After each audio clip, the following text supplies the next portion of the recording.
let's talk about exactly how you can gain muscle and lose body fat at the same time. My name is Anthony Pietrobono. I'm an online fitness coach and fitness author. I help men and women lose body fat and gain muscle by structuring their training and nutrition. On this channel, I post 3 videos a week, basically vlogs, just helping you lose body fat or gain muscle quicker. So if you're interested in that, then consider subscribing. Everyone wants to gain muscle and lose body fat at the same time. And there's a lot of videos out there, a lot of people saying it's not really possible if you're already past the beginner phase.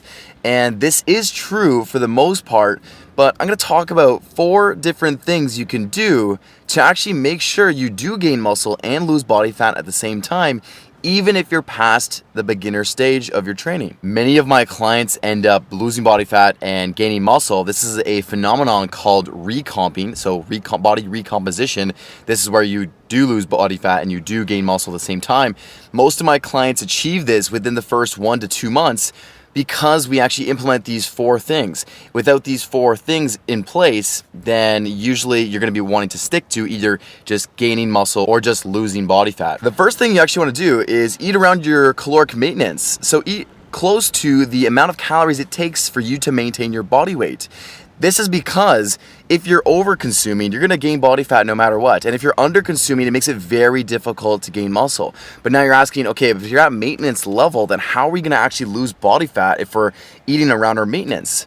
This is where the other tips come into play. So after you've got your maintenance, this is actually a very tricky thing to do.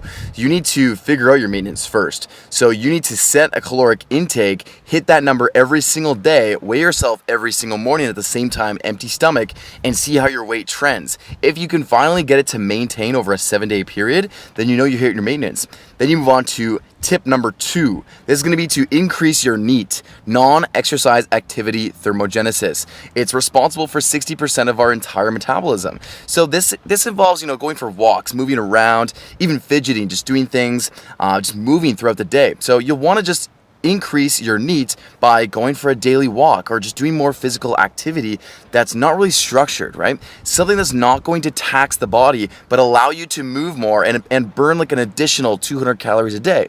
So this is going to be where you're going to be losing the body fat from your additional NEAT, right? But you still have enough calories to support muscle growth. That's where we move on to tip number 3. Tip number 3 is progressive overload. We need to make sure that we're progressively overloading on a weekly basis to actually ensure that we do gain the muscle while losing the body fat.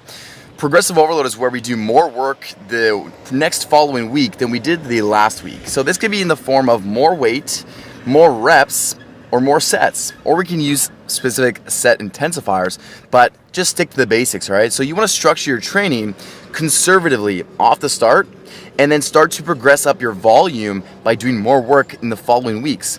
Again, this is going to make sure that we're actually gaining the muscle while losing the body fat. So without the progressive overload, we're not going to gain the muscle. So that's going to go into tip number 4, which is going to help us progressive overload.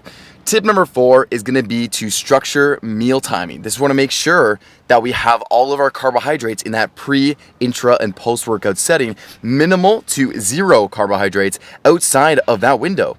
We want to make sure that we have protein adequately dosed in about 20 to 40 grams of a high-quality protein at least 3 times a day.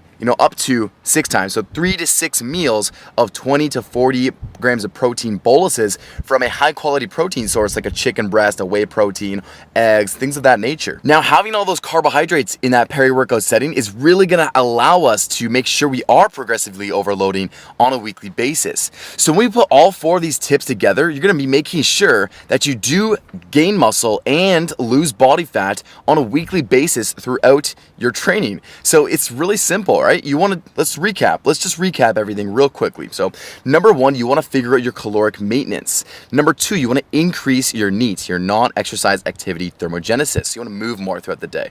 Number 3, you want to progressive overload. Make sure you structure your training conservative off the start and then progress it up over the weeks.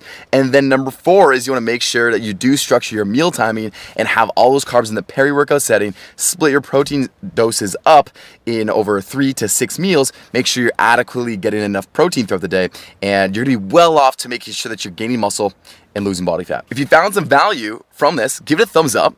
Feel free to subscribe for more vlogs and more informative bodybuilding content. And I have a question for you. What's your favorite pre-workout meal? What do you guys like to eat the best? Honestly, for me, my favorite pre-workout meal is usually just typical chicken and sweet potato, where I just add some salt for the pump. And that's my go-to. It really sits well on my stomach. So what's your favorite pre-workout meal?